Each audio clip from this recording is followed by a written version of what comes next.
This is February 9, 2022, a meeting of the Berlin Historical Commission. Yeah.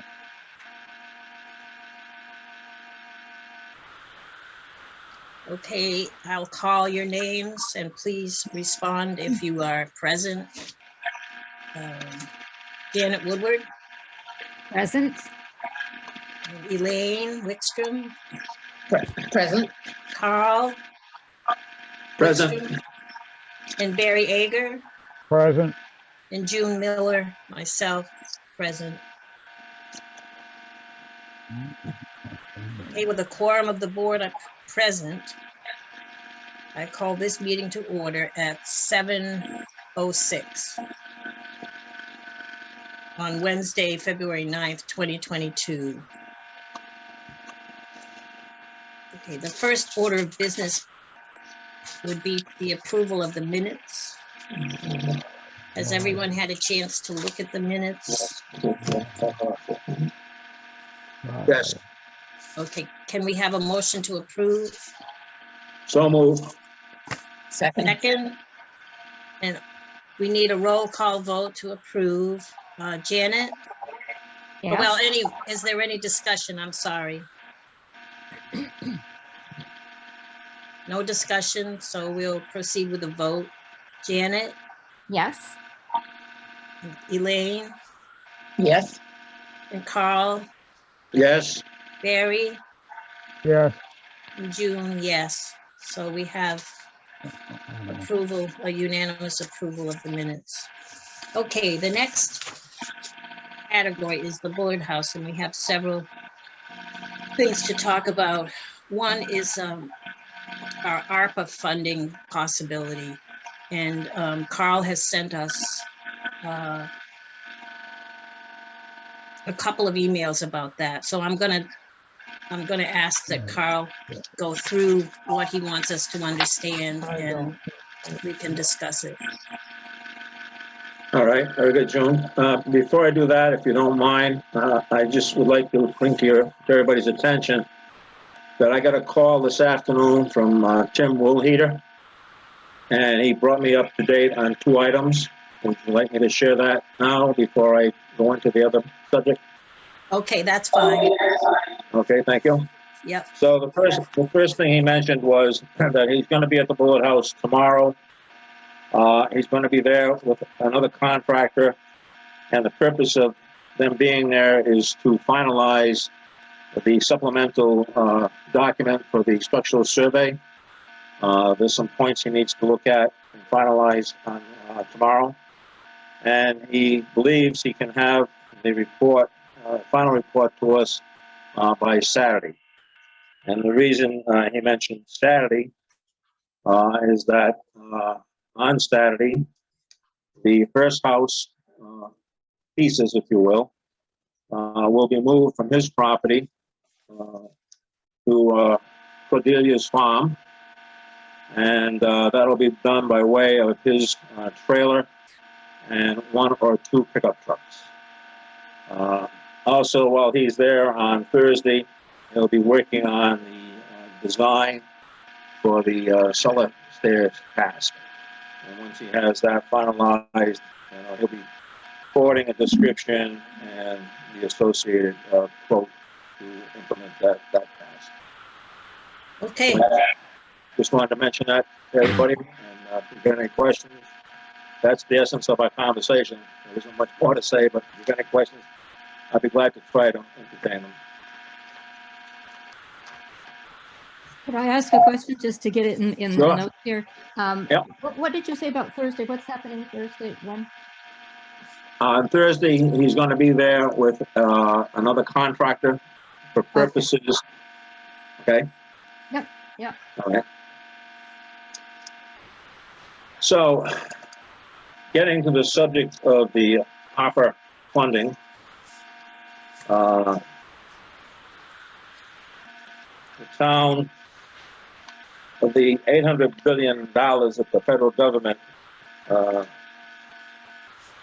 has issued to the various states, including Massachusetts, which received significant amount. I forget the exact number of billions, but in any event, the town has received a total of $968,458, of which they currently have for FY22 in hand, apparently $484,229.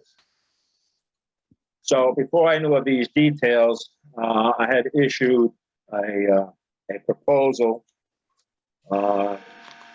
along with a proposed motion to ask the select board from that funding source to allocate $160,000 to the board house, $100,000 of which would be used for a restoration and $60,000 for architectural services.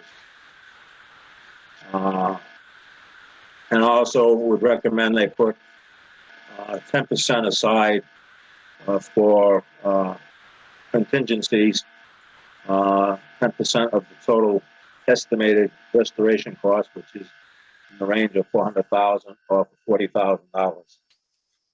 But after I got additional details, I reconsidered the situation and issued another email to you folks, which outlined in the first paragraph pretty much the same approach, but suggesting we probably should consider going for the total of $410,000 and identify the CPA funds that we currently have for purposes of the architectural services and contingency.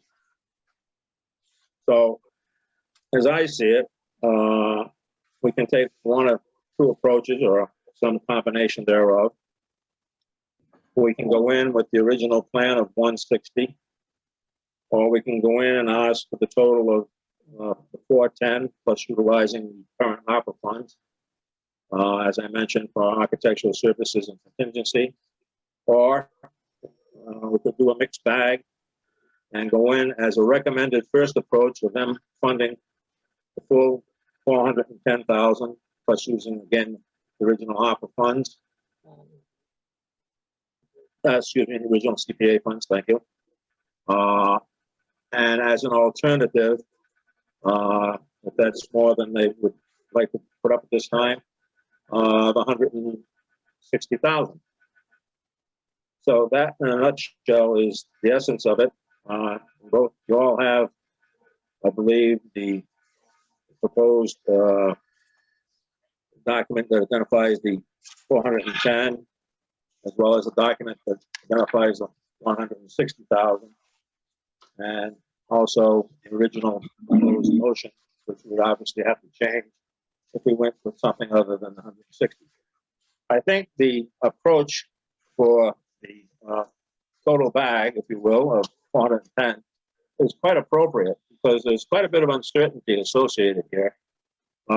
We were predicating some of the other tasks based on the fact that we might obtain a Massachusetts Historical Commission grant. And there's always risk associated with that because those grant applications are very competitive. So there's no guarantee that we're going to get the matching funds. So if we don't get that, we won't be able to accomplish what needs to be accomplished. Furthermore, currently we're hearing, and we might know better on the 17th, the CPA people meet again. But at the last meeting, where we requested the additional $100,000, they were short in funds. And Tim Wheeler, I believe, took the action at that meeting to go see if we could somehow discuss it with the people in Boston and work out some arrangement. I don't know the details. And in any event, that funding, a portion of it is still up in the air. And of course, you always have the possibility that even if those CPA funds become available, it has to be presented at the town meeting, and you never know the outcome of the voters at such a situation. So there's risk associated with going down the path we have been going. not significant risk, but there is risk. Whereas since the town has the money available to them, perhaps the select board would be willing to go forward and fund the total project of the $410,000. I'd be glad, that's it basically. I'd be glad to discuss it, try to answer any questions you might have, but that's it in a nutshell. The select board has, it's really up to the select board to dish out the ARPA funds. Is that correct? That's my understanding, June. Of course, like all these things that we have discussed in the past, they need a recommendation from us. So tonight, I think we have to go forward with a recommendation either for the 160 or the 410 or some combination. And they have the final say certainly as to how the monies would be expended. They have issued a government-wide, internal Berlin government-wide email to all the other organizations in town asking for their input. So there are going to be other people that are going to have their say and be competing for the $484,229 that's currently, as I understand it, in the selectmen's possession. So my point of view is, you know, somebody's going to get it. Somebody's going to ask for it. Why don't we ask for it? You know, they've been saying they want to do things for the Bullet House in 26 years. Well, this is the time to do something. And they could always give us a little less than what we asked for. Oh, a lot less. They could do anything they want. I mean, it's Right. they're the sheriff in town when it comes to the monies. You know, they're going to decide who gets what and when. Our task, I believe, only is to make what we believe is a sincere recommendation to them and let them make the final call. That's what we're supposed to do under our charter, as I understand it. Right. June, Yes, could I just share a thought? yes, yes. This is a nice little windfall for the community. I'm wondering if it's appropriate for us to ask for the full amount that we want. If we suspect that there are some other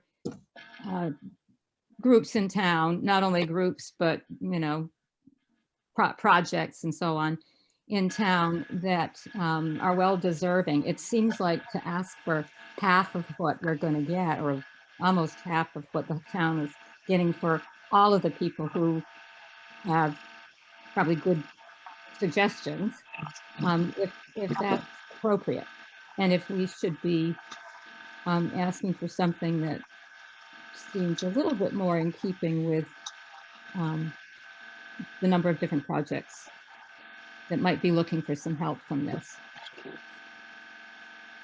Could I comment on that, June? Sure. So on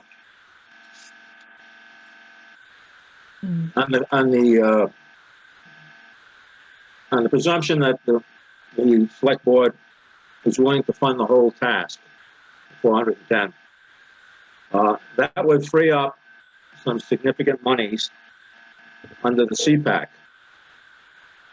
for other people to apply.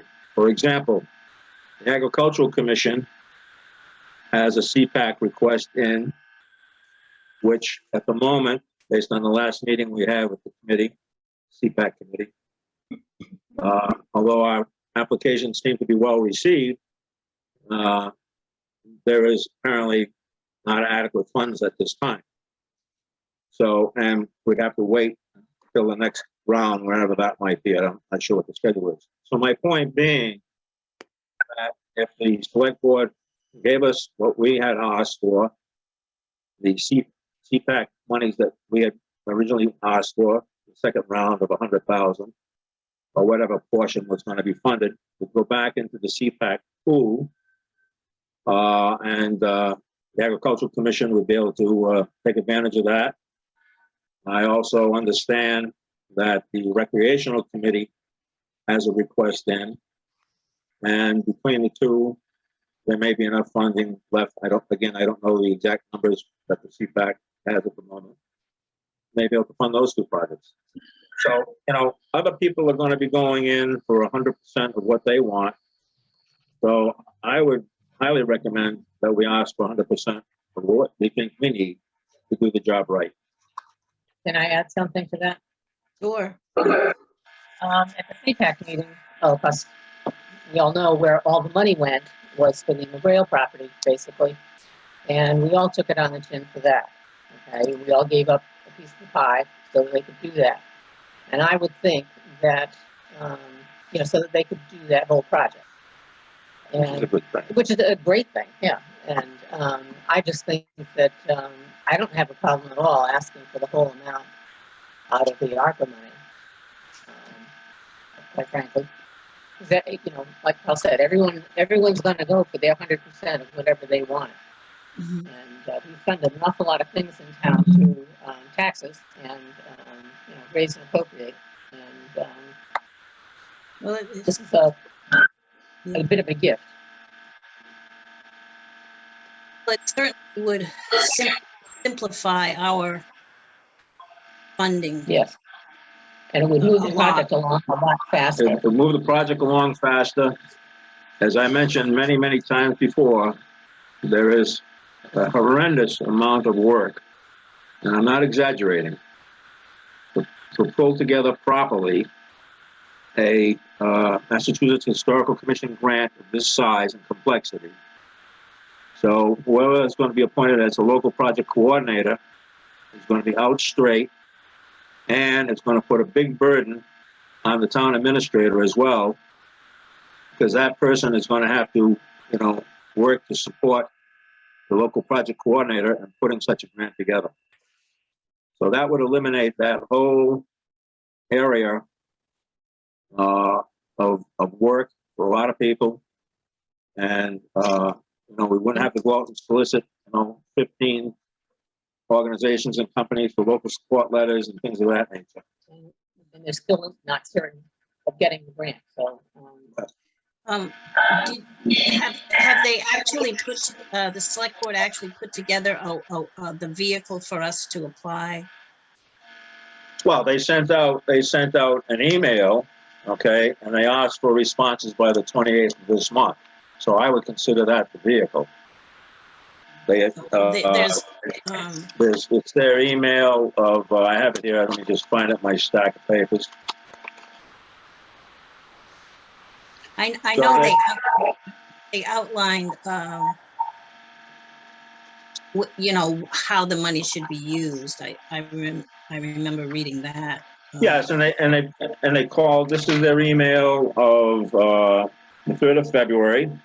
They brought to everybody's attention what funds are available, and they asked for input. Send all written feedback to the select board by day's end on February 28th, 2022. So they're looking for recommendations from all the committees and organizations in town that participate in the government. And so they already have our first request. We sent out, we had no knowledge that this was going to come out, so we already sent in the original request of 160,000, you may recall. Based on what Scott had said. Scott had mentioned in an email to all of us that the town had 900 and some odd thousand, I think was his words at the time. Yeah. So I sent in an initial request for 160. And then when I got the formal request and saw the sum of money available and what they were asking for, I thought it would be appropriate that we consider going for the full funding. Okay. June. Yes, Janet. Sorry. I was interested in your question about what were the parameters that we are supposed to be considering when, not parameters, but the goals of this this money. Does anybody have that in front of them, how they described how it should be used within your community? Well, they do outline in their email of February 3rd some of the requirements, but they're pretty vague. And my thinking on it is they're the ones that have to make the final decision they're the ones that have to comply with the requirements, not us. All right, we've been asked to give them an input. We need to give them an input, and it's up to them to decide whether they want to fund this project or not, or to what extent they want to fund it, and if it complies with the rules. That's their decision, not ours. Yeah, I see your point. My other thought is that the CPAC money, it is kind of nice to have both of these sources of money. But the CPAC money can only go to certain activities in town. What is it? The housing, recreation, the historical, is that, if I got that right? Well, there's some money, there's money in CPAC that is reserved for those three things. And so Okay, the historic preservation money, for instance, couldn't be used for recreation and stuff. But right. the amount that we were asking for would have been considerably in excess to what is available just only for us. Right. The amount we were going to ask for was, well, it was more than the amount that would be reserved for historic preservation. Mm. And of course, other historic preservation projects could also apply. And I'm a that's little that's what conservation did. You know, they got a big piece of the pie, so, for two rounds. So, Yeah. and we all agreed to that because we felt it was important. Right. So conservation has asked for more for that land in the second round. Yes, that's how Yes. I understood it. Yeah, and we knew that was going to be. I have seen absolutely none of this information previous to this arriving at this meeting. I have the piece that's still left from my computer failure is I can't get into my Gmail account. If you're sending anything to me and you want me to read it, it's got to come to my Juno account. And I apologize, but I just haven't heard word one about this before we got to the meeting. In many ways, I agree with Kyle's reasoning that we should ask for a lot. And the reason is it's an awful lot simpler funding. This is one of those things that's so much simpler and easier than dealing with a grant application. And if you get it, you've got it. And there's a lot less falderall in dealing with it and reporting it afterwards and everything else. It's just much easier. However, I really need a stronger idea of exactly what we're asking for and what we're going to spend it on. We've had the 160,000 or whatever. I've understood what those were all for. They're all things I'm behind. There are still things in Tim's total report that I really have different views on, and I've been, as we deal with them, we'll talk it out. But I'm a little bit concerned about going for the whole enchilada without our really looking at all the things we're asking for that we might do with it. So I feel like we need a little bit more consideration and Janet, what you said in regard to exactly what we're planning to do with it all. But the idea of a larger amount is probably reasonable. Hey, you ask for it. There's nothing wrong with asking. Well, So go ahead, Carl. Go ahead. excuse me, Barry, we issued on the 28th of January, the document that was attached was the Board House restoration cost estimate. And it detailed everything that would be allocated to the 410,000. I'd be glad to read that to you if you didn't get it, but it was sent to you and everybody else. If you'd like me to go through it quickly, I can. It's not a big deal to read it, the attachment. Would you like me to do that? I think that would be fun. Is it possible to break down the first item, that the 300 grand that comes from Tim's structural survey? Yes. If we could just have. I really have got to see this stuff and think about it. I'm sorry. I absolutely, this whole discussion is brand new to me. Nobody has told me one word about it before. I've never seen anything from the selectmen. I'm sorry that that's the case. I'm sure that it's sitting in my Gmail box that I can't get into. But it's like you want me to decide something that's really big without adequate consideration. I'm having trouble with that. So then, June, when would you like to set the next meeting up so we can meet the 28th February deadline? Let's see, today is the 9th.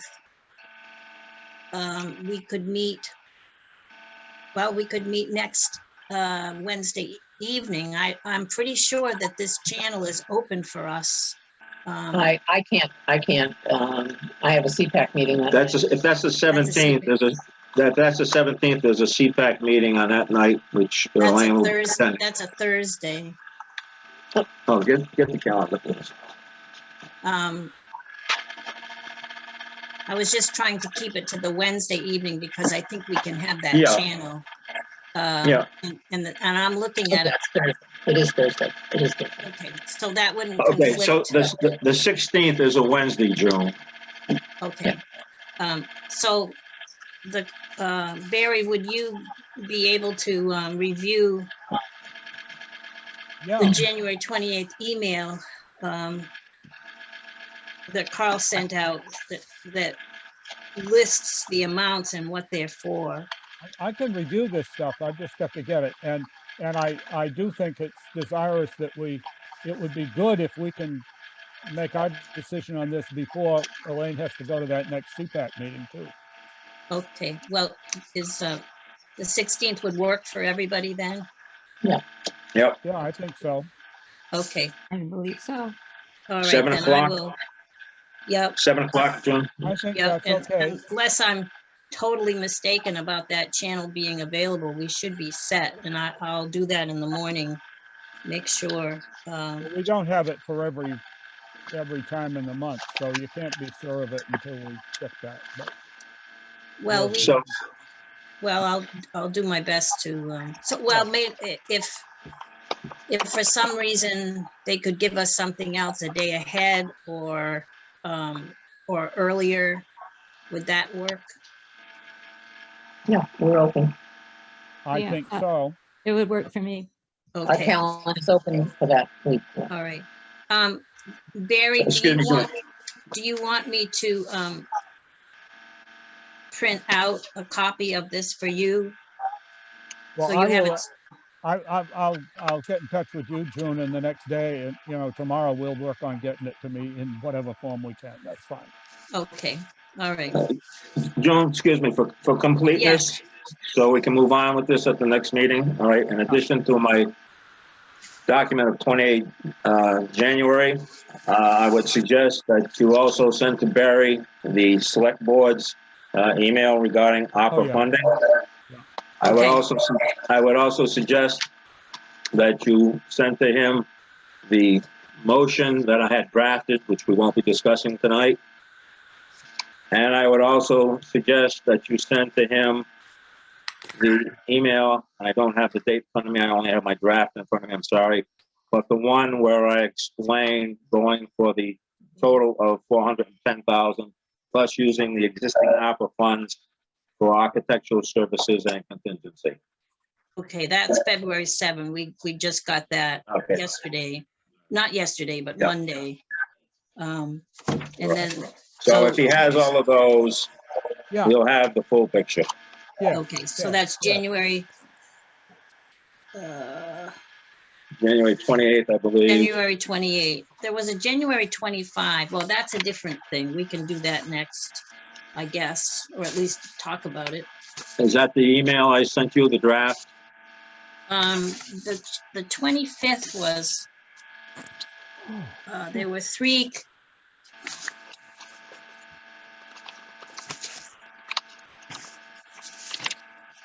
I got so many pieces of paper here. Well, Carl, what is that one called?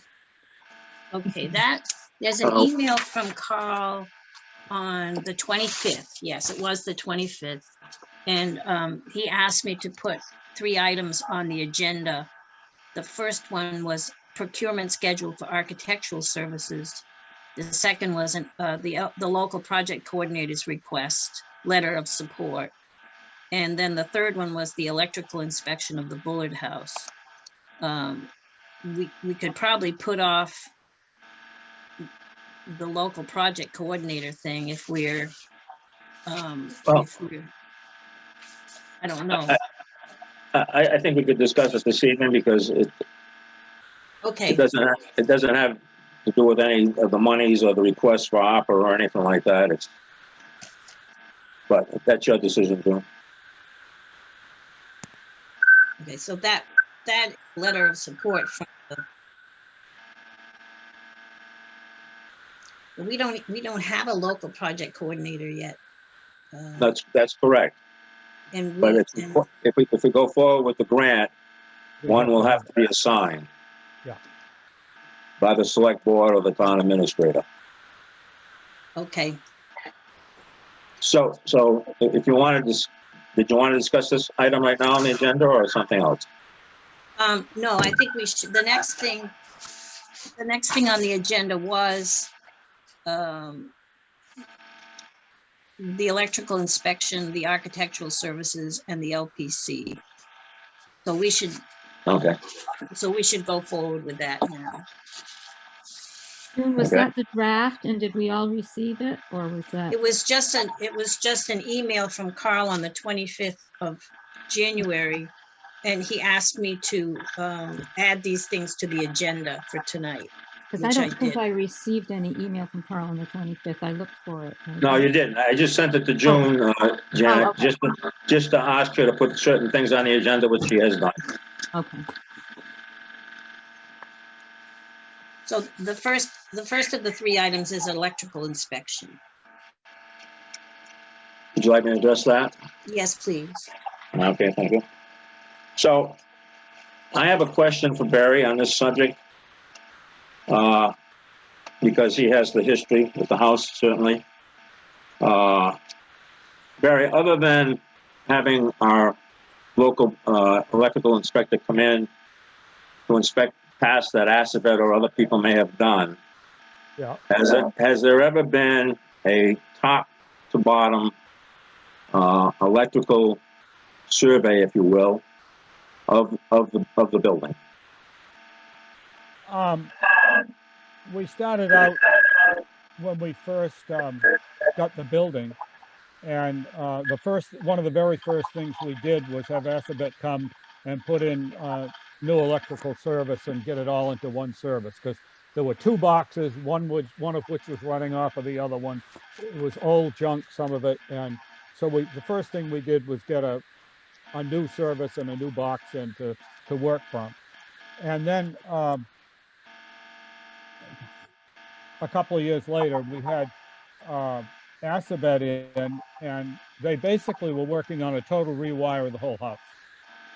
And they did most of the rough wiring through the house. There are 2 or 3 exceptions, partly due to planned changes in the walls in a place that we didn't replace everything there because we knew that might be a replacement of a wall. But most of it, they did the rough wiring through the house. Since then, we've had individual work done in rooms, and the front parlor was rewired by Arthur Lamy onto that new box very early in the game. Then we had Rick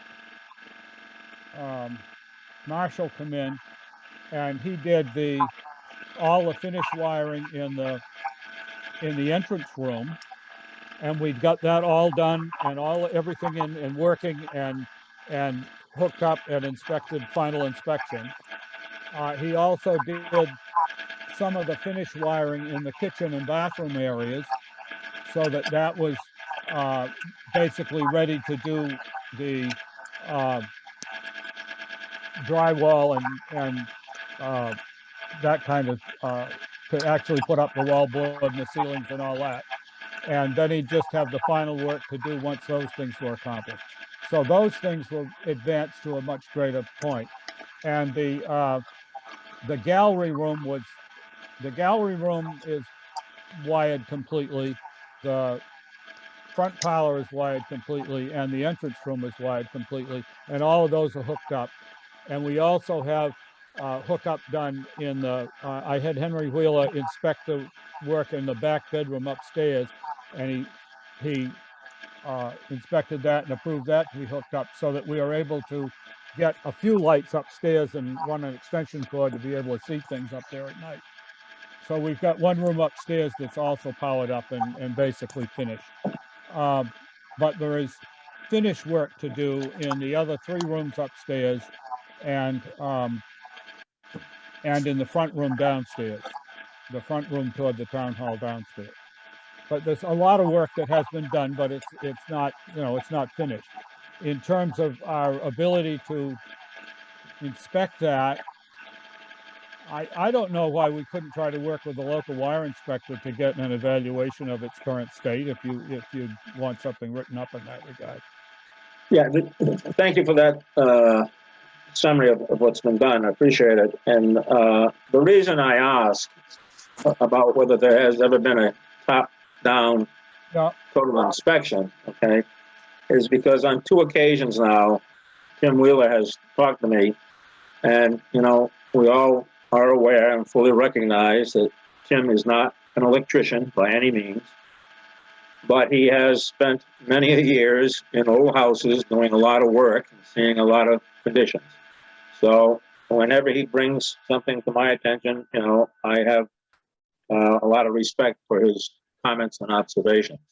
mhm. So when he was working on this current task of reviewing the structural requirements under the floor, he said he didn't know if they were live wires or not, but there's several wires under there that are frayed. He also observed that both inside the house and outside the house, there are many wires just hanging, some of which have wire nuts on them, some don't. Again, Yep. not being an electrician, he doesn't know if they're live or not. He wasn't about to find out. And his final observation, and this is a quote, this is not from Carl Wickstrom, this is a quote. He said, the wiring is a nightmare, in his opinion. So it just might be prudent for us, and we can discuss it and vote on it or not, whatever you'd like to do, to recommend to the select board that they have our town electrical inspector do a top-down inspection of the whole system, just to make sure there's no hazards hanging there at the moment. So that's my recommendation, and we all can discuss it and do whatever you like with it. Well, it certainly is valid to evaluate. I think that I actually know a lot about what's been done and what hasn't, and what's alive and what isn't. There is not a lot of this. There's not much of anything that's hanging out somewhere that's alive at all. I know that, and I know the things that I know. There's limited numbers of things that have actually been powered up. There are a number of wire leads in the basement down near the box, which are labeled so that we know what that line powers, and I know what's on it in the house, because wiring is something I have some interest in. I'm not certainly no licensed person, but I do kind of understand it pretty well, and I do know pretty well the status of the system. If he's seen frayed wires, I'd like to know where they are and where, because I'd like to make sure that I know about them. They're under the floor, apparently, where he was doing his most recent surveying. In the That's kitchen. where I don't know exactly the location, Barry. Yeah. All I know is he said when he was going under there, and I know he bought a special camera to take photos under there and things of that nature. Yeah. That's when he observed the frayed wires. Again, he didn't know if they were live or not. It's just an observation he had. I will say that almost everything that was old wiring has been disconnected. The one thing that is particularly, that has not been, is the lights on the stairs in the front corner of the house toward the town hall. That is an older bit of wiring that's still in service, because we thought we were going to recombobulate those, rebuild those walls, so that we didn't replace all that yet. But virtually everything else that was old wiring has been disconnected. there are a couple of things that were replacement wiring, which existed when we got the house, but they were modern wiring. They were in Romex. They were modern wiring, and some of those things are still in service. But most of the old wiring has been taken out of service entirely. But I like the, that's something to be dealt with. And I agree. The other thing is that we have a new wire inspector, and Henry was familiar with some of it. Mr.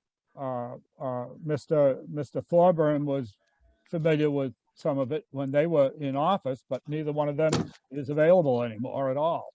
So the new person probably needs to get conversant with where that system is now anyway, and I'd be happy to work through it with them.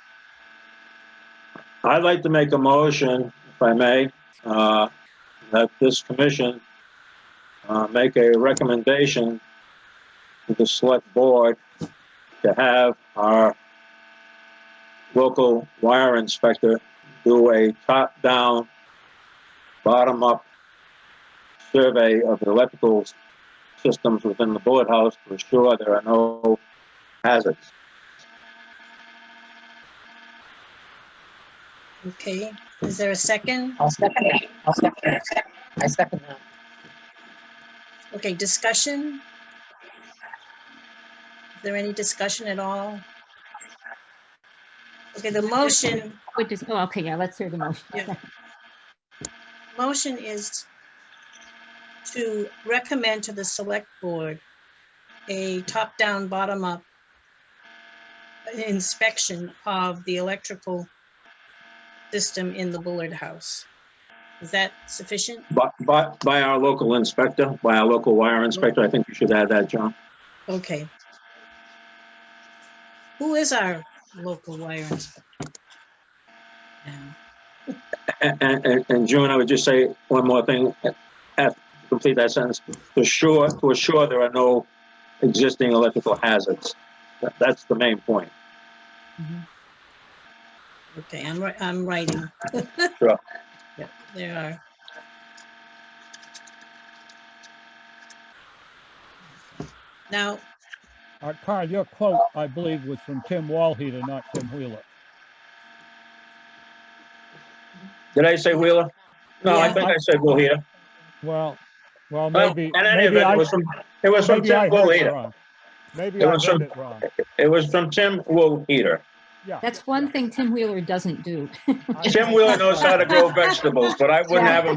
I wouldn't have him put electricity in my house. Oh, all right, all right. okay. He can repair a lamp. Yes, that's right, the oil lamp. Okay, so here it is again.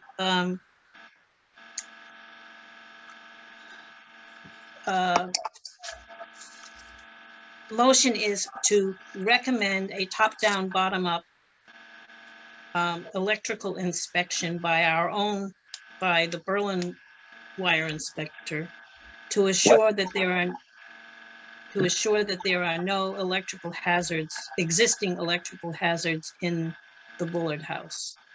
It's electrical inspector, John, not wire inspector. Oh, I'm sorry. Electrical.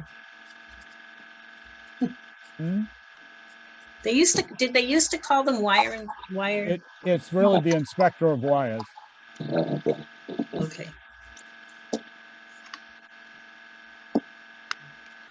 But both titles are used.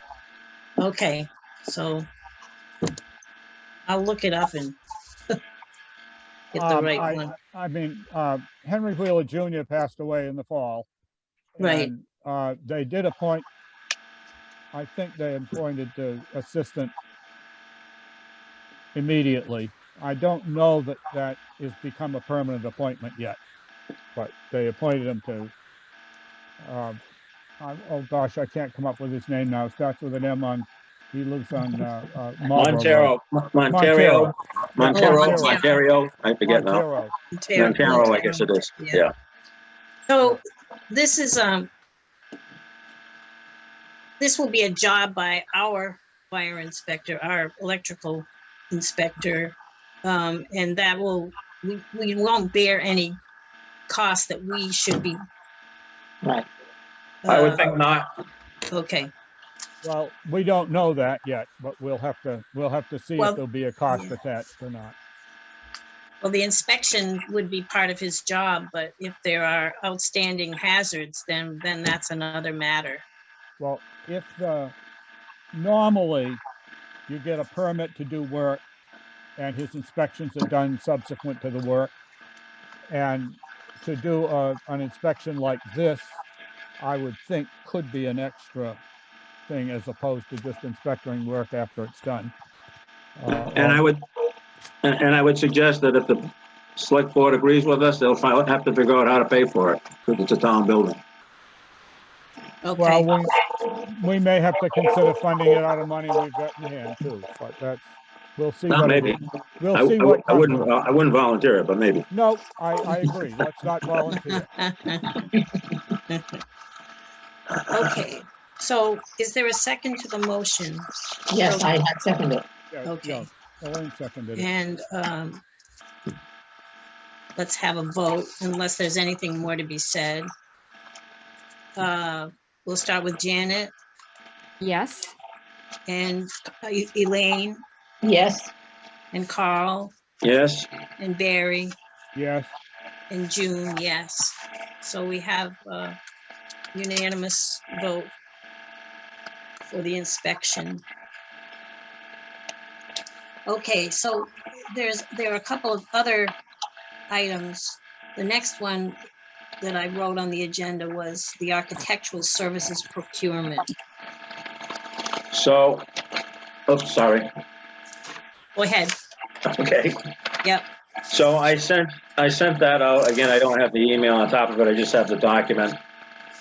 So the purpose of sending this out is to make us all aware of what it takes and the timing it takes, to get under contract and what has to be done to a water contract for such services.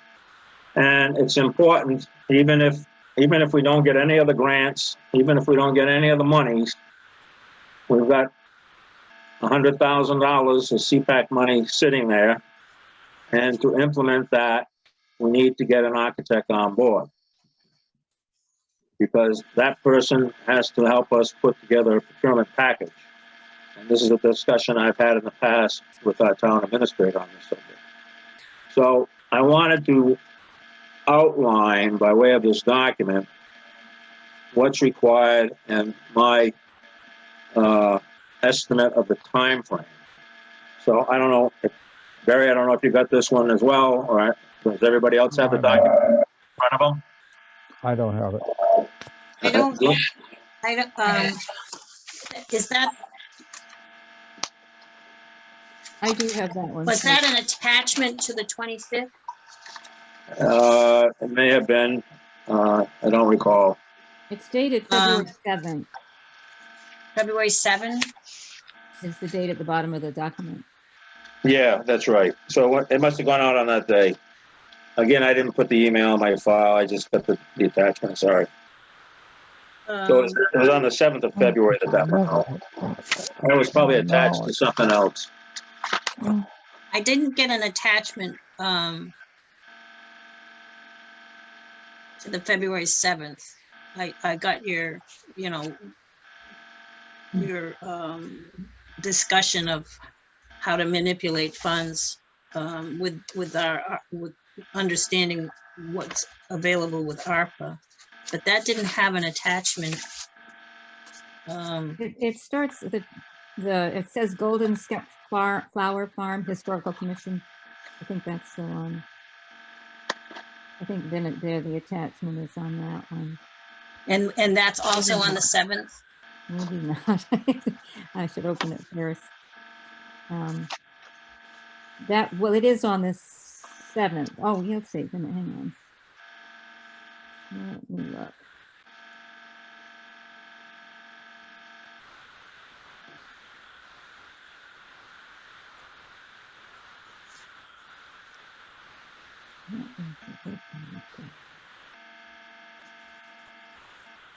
Well, I can go through it. Yeah, that's It won't- good. It won't take that long to go through it. It's not that lengthy of a document.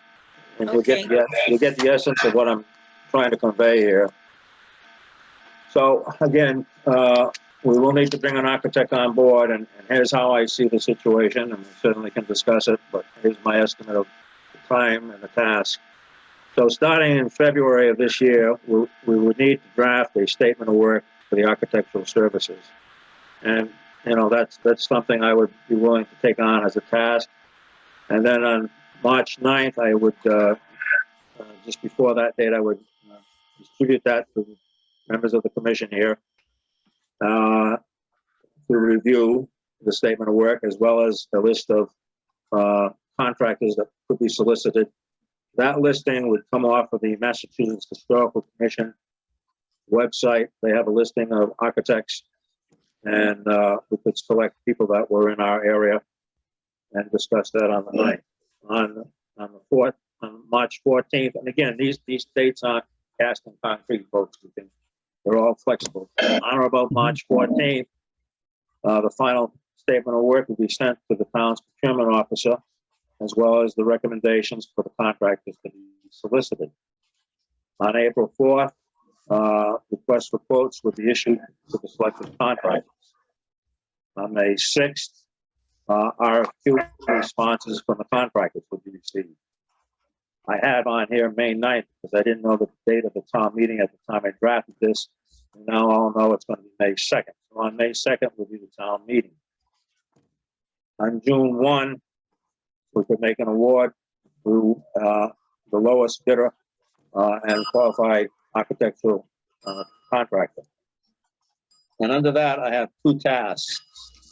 Task number one being preparing the statements of works and drawings, etc., for the foundation restoration, the cement floor, the drainage, the bulkhead task, and project oversight.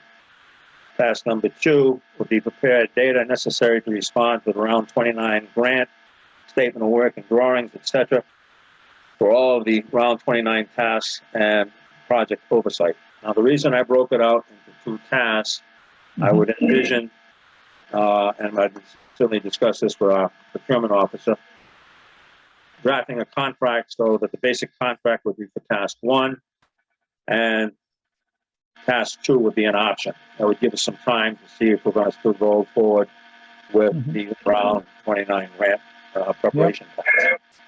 In the fourth quarter of 22, we anticipate that the Mass Historical Commission will issue a round 29 grant invitation. March of 2023, the round 29 grant application will be due to the Massachusetts Historical Commission. In early July of 2023, the grant would be awarded by the Massachusetts Historical Commission. Early July to the end of August 2023, the architect we have on board has to prepare bid-level construction documents and submit them to the Massachusetts Historical Commission by August 31st, 2023. September 1 through mid-November of 2023, project bid advertisement period would take place. And on June 30th, 2024 would be the deadline for completion of all Mass Historical Commission funded project work. So that's sort of the timetable, and that's why we're going to start thinking about it now. And the first task would be to draft the statement of work. And again, I'd volunteer to do that if you'd like, and I would intend to present it to the commission here on the 9th for review and comment and whatever.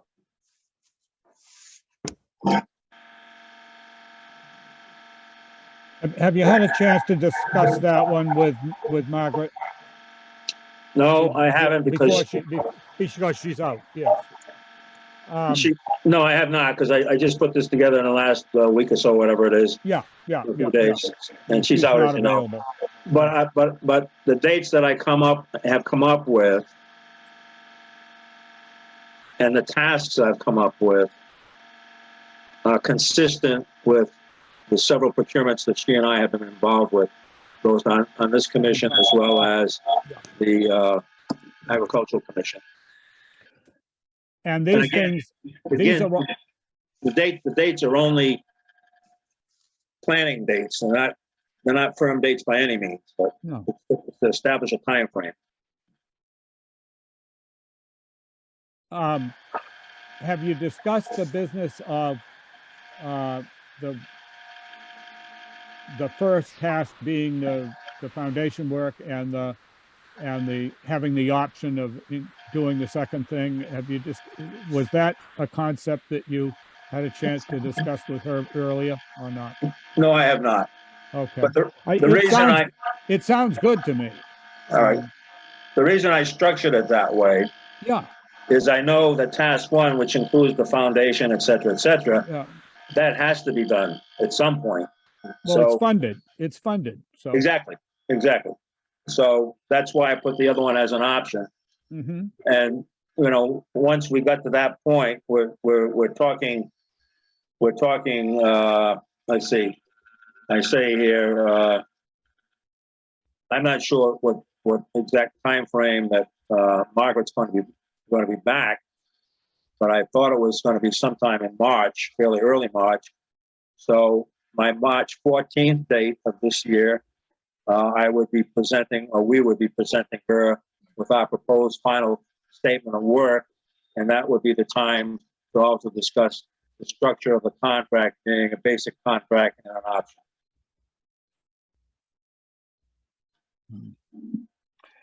Do we have, I know this is beyond, but I'm just thinking about whether there's someplace else we can get advice on this prior to Margaret's return in case she isn't back in time to help us with the next steps.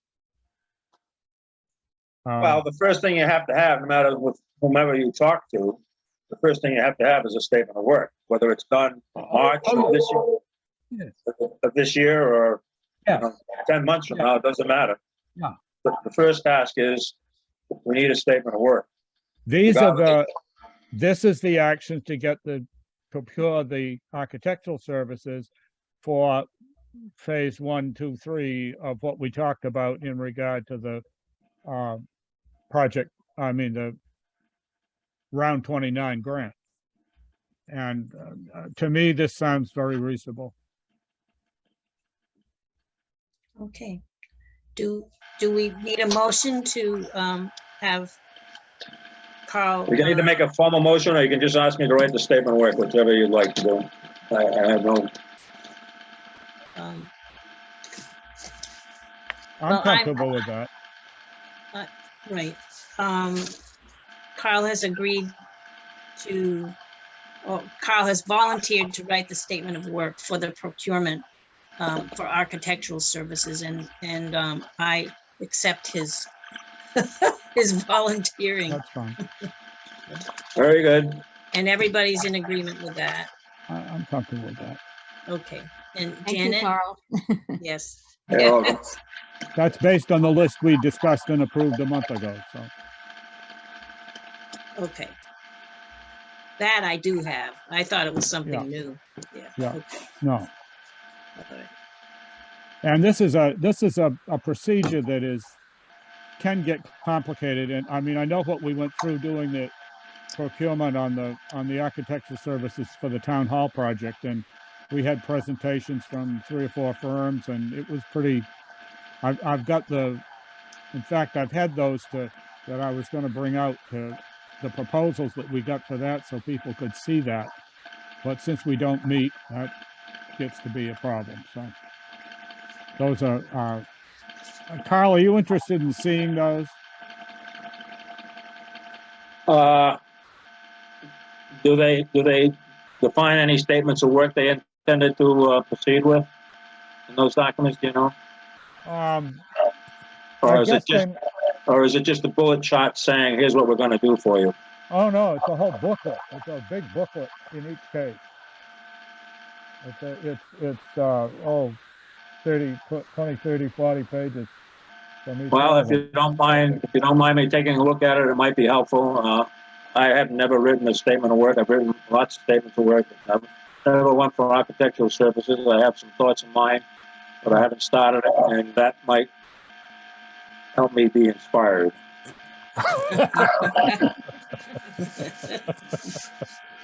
I'll try to get those to you. I think that's, Why don't you pick the best? Why don't you pick the best sample? Whatever you think is the best sample. I don't want to be overburdened. well, I can give you the one from the architect that we hired and that That's actually. the one. That's the one I want. And that, I can give you that and you can look that over, see if it's helpful to you. All right. It's a Thank you. completely different kind of project, but at the same time. Right. Might Right. give you an idea or something. Yeah. I don't know that I have the documents on what we actually put out to procure that. But either the select board, either Mary through the select board office or perhaps Evie Dewitt, who was chairing that committee at the time, Yeah. might have the kind of stuff that went out as All right. the I'll statement of touch work. base. I'll touch base with her. Yeah, Thank you. Okay, there was a third, in that email, Carl had a third item, and that was the LPC, the local project coordinator, request. So should we go through that a bit? Carl? All right. Very good. So, the document I prepared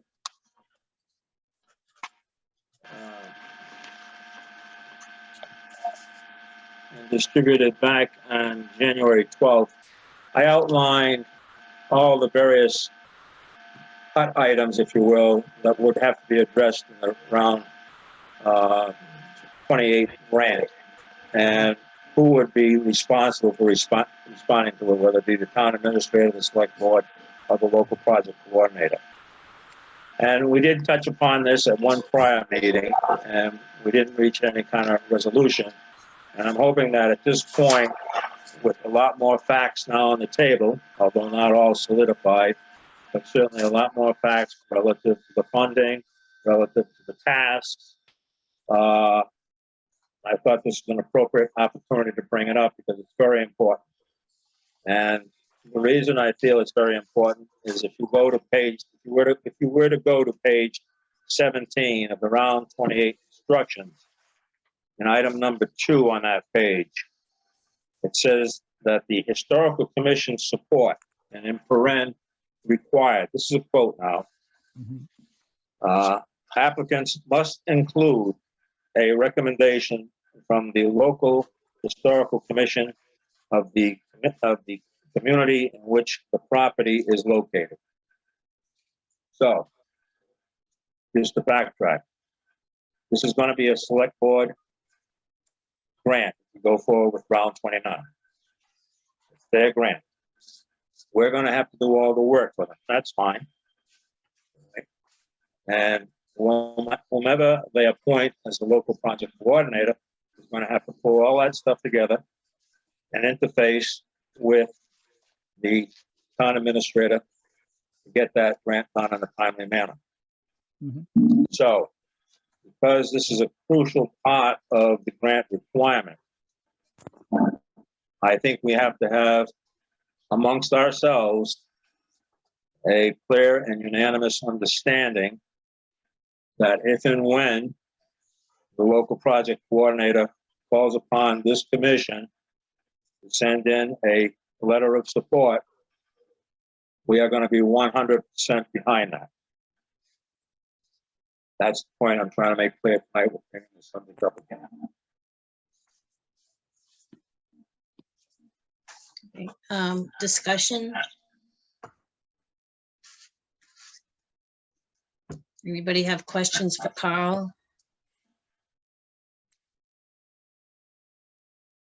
I'm left in the same thing. We still have, we're still developing the whole thing. And as we go through developing the whole thing, we're going to have to approve things. It seems, I don't have any idea that we would not approve it at that point if we've approved all the stuff coming up to that. But we haven't gone through all those steps yet, which makes me say, how do we take that action now when we haven't gone through all the steps yet? So What would happen, Barry, is to satisfy your requirement, as I understand it, you would want to wait till almost 100% of all the grant requirements were completed. And then the local project coordinator said, we're 99% done with the grant. And the only remaining item left is a letter from the Historical Commission that supports the grant. Well, And the commission, for whatever reason, I may not be here then, Lane might not be here then, you may not be here then. Whoever's here is, or we're all here, you know, we're gonna say, no, we didn't vote 100%. I wouldn't want to see a partial vote, something like this. To make the Historical Commission, Massachusetts Historical Commission understand that we're 100% behind it, we'd have to have a unanimous, in my opinion, Historical Commission vote to submit this letter of support to the select board so they could go forward with the grant. And to wait till everything is done and every I is dotted and every T is crossed, it's not the right time. The facts aren't going to change significantly. We got the tasks identified. We don't have firm quotes, obviously, at this time, but that's part of the process. We have monies identified based on Tim's report and other inputs. We have the quote from the archaeological survey. So there aren't many more hard facts that are necessary for us as a group to say, when we're called upon, we are 100% behind it.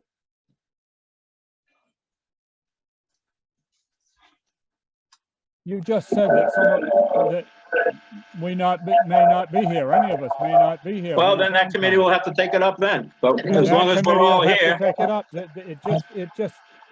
It isn't that I just think that Barry, we've The got to sol- go through the process, and until we've got through the process, that final thing can't be certain. It may Yeah. be that I fully anticipate it to be, but I don't get it. I don't get why. Barry, can I Yes. say something? Sure, you can say The selectmen have told us they require it before they'll go ahead. They'll require what, unanimous? A unanimous vote from us before they go through all of this painful work or put anybody through it. My thought on this is that even though there would be a coordinator, I have not worked in this situation before, but that they'd be working in consort with the Historical Commission. And that a lot of the disagreements or the things that, you know, somebody on the commission isn't comfortable with would be worked out with the coordinator so that when you finally get ready to present it to the select board, you kind of negotiated with each other to come up with something that can be supported. Well, we're Am I also, missing the point here of something? yeah, we're also guided by the secretary's requirements for the work. So we can disagree with the requirements, but we still have to do it. the point is, the bottom line is, all right, it's a major requirement of the grant. It's on page 17 of the Brown 28 application instructions. And if we can't say at this time, no matter what the outcome of the grant is, how much money there is or isn't, that we're not prepared to support the selectmen with their grant, then we have a real problem, folks. I'm not asking you to vote. We don't even know if it's going to be us. Am I correct that we don't Most even know if likely it's it gonna will be. I mean, us? we're only talking a year away. Hopefully we're going to be here. And if we're not here, it's somebody else's problem. But at the moment, let's presume we're going to be here. Maybe I shouldn't have interjected that. I apologize for that. All right. But the point is, this is the group that's going to make that decision. All right. To support it. And either we're going to support the grant or we're not. And I think it would be shameful if we submitted a, 3-4 vote or 4-5 vote or something like that without a unanimous decision. Well, And I'm not asking for a motion, I'm asking for a consensus that we're gonna do it. it seems to me that as the grant is developed, as the tasks and the bids and all of what is involved is developed, that we will be brought along. The commission members will be brought along and I think what Janet is saying is that we will resolve the minor differences then. June, it has nothing to do with differences or agreements or disagreements, right? If I were going to be the local project coordinator, and I'm not vying for the position, but let me tell you what I would do on day one when I got the grant invitation. I'd send out the 15 or so letters to all of the organizations that I knew would support the grant. I'd send it to the Clinton Savings Bank, the First Parish Church, 19 Carter, okay? Us local representatives and senators and representatives.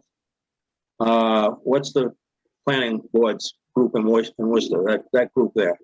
And Historical Society, all right? And the Historical Commission. That would be day one of my task, to get that out there, because I know it's a pain in the neck to get them back. People postpone it, they put it off. You got to call them. Gee, I sent you a letter. You're going to send us oh yeah, I'll get to it tomorrow. So that's the first task I would do if I were going to be the local project coordinator for round 29, is to get that request out to all those organizations and anticipate that all come back 100% saying, we agree, we want to support your grant. That's all I'm asking for. I'm not asking you to make decisions on money or tasks. I'm asking that this group, all right, step up to the plate and say, when that coordinator asks, yes, we're going to support the grant. I will tell you right now that I support the idea, and I'm very excited to be able to help make it happen. I will not tell you right now without seeing how the coordinator works, whether they are actually in concert with what the rest of the commission wants to do. I will not tell you at this time without seeing the whole process and going through the whole process with the coordinator, that I will, what my vote will be. I just don't feel that's. I would agree with you. That's fair. I would agree with you. I'm not I don't asking. think it's fair to ask any of us to do that at this time. I'm not asking any of you to do that. I'm not asking you. During the whole process, you can negotiate with the local project coordinator. You can add things, you can subtract things, you can make recommendations. I'm not asking for you to agree on any of that stuff. I'm asking for one agreement. Whatever we all agree to be the final grant that the select board agrees to sign off on and submit, we're going to include a letter of support. And you can't wait until 99.9% of the grant is completed. But you asked for more than that, Carl. You asked for 100. You asked for unanimous vote, and I mean, it's one thing. On only the point that we're going to stand behind the grant, not the details. None of us know the details yet. Okay, well, you just know that how we're going to support the grant. Yeah, that's all. That we're going to support it. And if we're not willing to support it, I'm not willing to do much more on the grant. It's not right. Okay. There's something in all of this that just doesn't make sense to me. And it isn't that I don't support it. And it isn't that, I mean, we discussed it and we talked about it last month in terms of what we were going to present to the CPAC folks and how we expected that to work with a Project 29 grant. And I looked at all of that, and given that situation, I was in favor, and I still am. And I anticipate that to continue to be the case.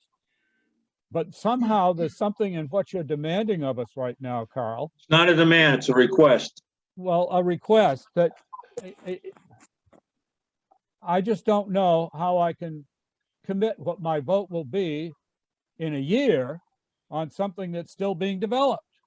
I don't mean to say that I don't expect to support it, because I do. Then you don't understand what I'm asking for then, Barry, quite frankly.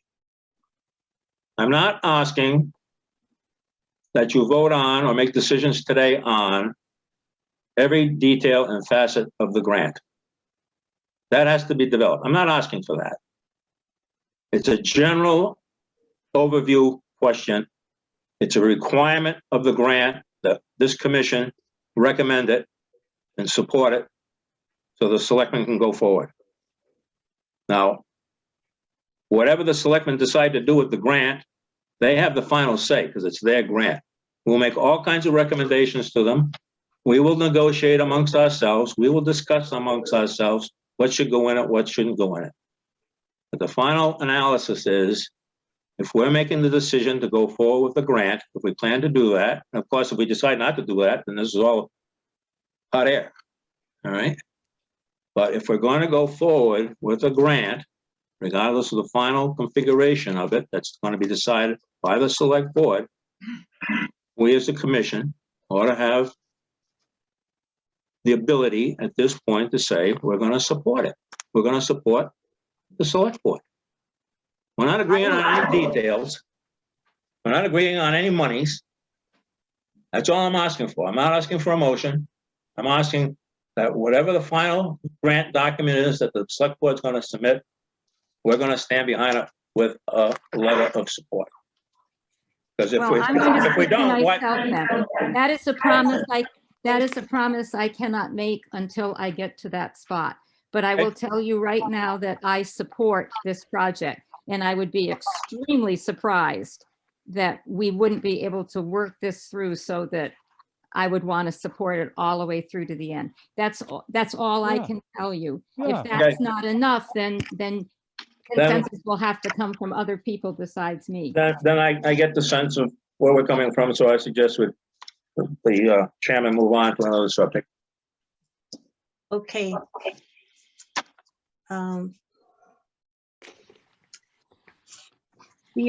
There's one other item on the agenda, and that's working in the house. I guess I would like to recommend that we wait until we can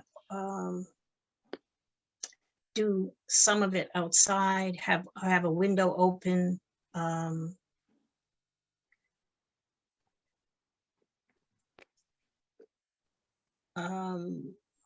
I guess that's all I really want to say. I guess I'm not in favor, after canceling 2 of the site visits, that we do this as a whole commission. What's the pest issue? There's no pest issue. It's more of just ventilation and the fact that we have to deal with COVID.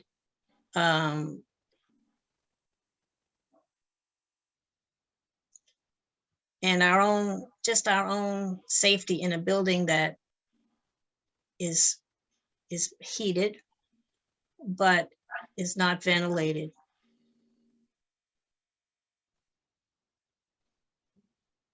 And is in process.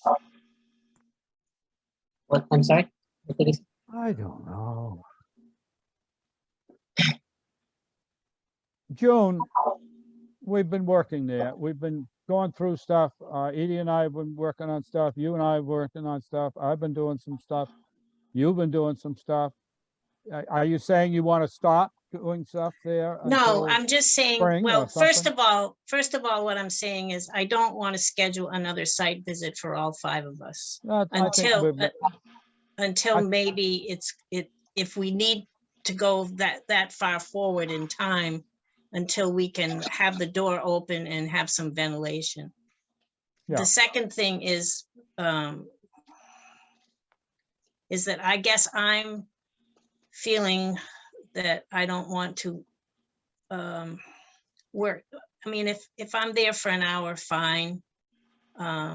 It's just an environment that's a little, it's a little hard to breathe in. And I guess that's all I really want to say about it.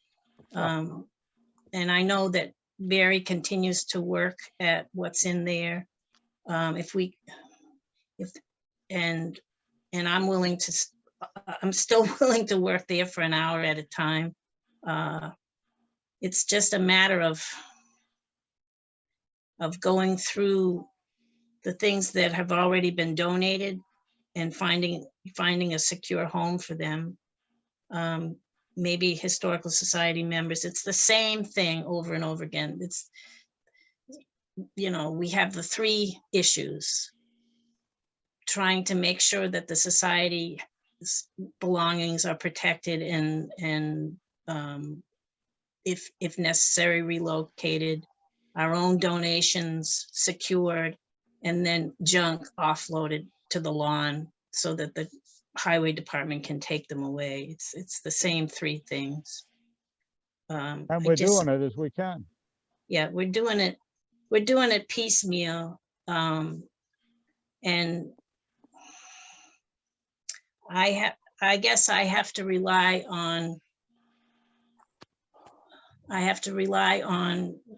Barry's judgment as to the donations, because they came before, you know, before I ever had to be responsible for them. It's just I think that I'm mired in the details of it. Well, that's why you have to take it up as we can. It's why you can handle so much of the time and not everything all at once.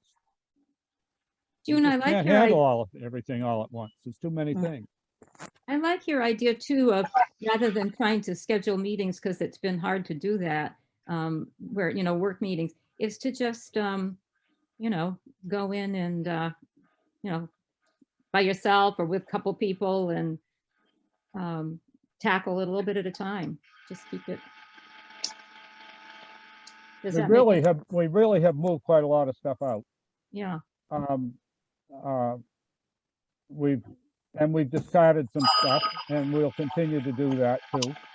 Edith took a box of papers home to go through, and she already sorted one and took a whole box of stuff and got it down to a small file, to a file folder.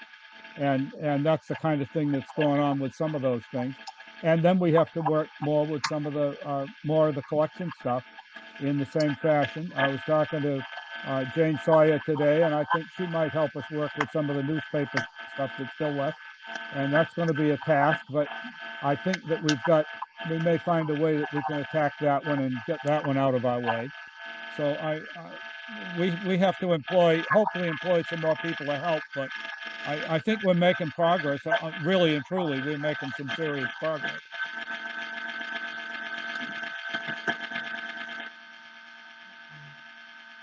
Any thoughts from the rest from Carl or Elaine? I have nothing new. I'm sorry, I didn't understand that. I'm having trouble generally understanding people's conversation because there's a rattling in the background that doesn't go I can hear away. that, yeah. You don't hear it? Yeah, I can. I think your approach is probably appropriate, John. Okay, and if I know I did, I don't want to belabor this. I did bring out some things that are in good condition that I don't have any expertise at. They're mostly linens, and I don't know what to do with them. I mean, we can put them in the yard sale. I thought that maybe Elaine might have some thoughts about whether we should keep them just to use at the Bullard House someday. And where do you have those right now? They are in a box in the curatorial building against the wall, against the outer wall that's right by the stairway that goes up to the loft area. And they're in since the cover of the box was not clean enough for me anyway, I got rid of that and put a plastic bag over the whole thing so that it would be covered. And that's just right along the wall. It's the bottom box right along the wall. I don't have any time today or tomorrow, but maybe Friday I can take a look. Okay. That would be super. Yeah. And that's just one little thing, but Yeah, I know. you just Yeah. Sometimes when you come to a stop in this whole thing, it's just nice to have another pair of eyes and a different thoughts look at it and maybe move us off a dead center on that Yeah. issue. That would be great if you can do that, Elaine. What's the liens and other progress? Is that Oh, the looms, yes. We, under the historical collection, we've, upstairs in the ballroom, Barry located, two, you know, what do you Mounted, call, what do you call them? Mounted, birds. yeah, two mounted birds. They're both, I feel they're both loons. One is definitely a loon, a common loon. And the other one is probably either a juvenile or what the loon looks like, what his feathering looks like when at the end of the season. They lose all that beautiful black plumage, and they become pretty subdued. They're gray. You may be familiar with loons too. I don't know, but anyway, we got the box down that they're in, and we put it in the entrance room so that a society member, Maria Ritzmoser, who worked for the MCZ, the Museum of Comparative Zoology at Harvard. She told us anytime she would be happy to look at them. And so we located them. She had a look and made her assessment of their condition. We've been keeping them because there's something that Erastus Wheeler collected, and Erastus had some standing in the region as a natural historian, and he lived in Berlin. Barry knows more about him than I do.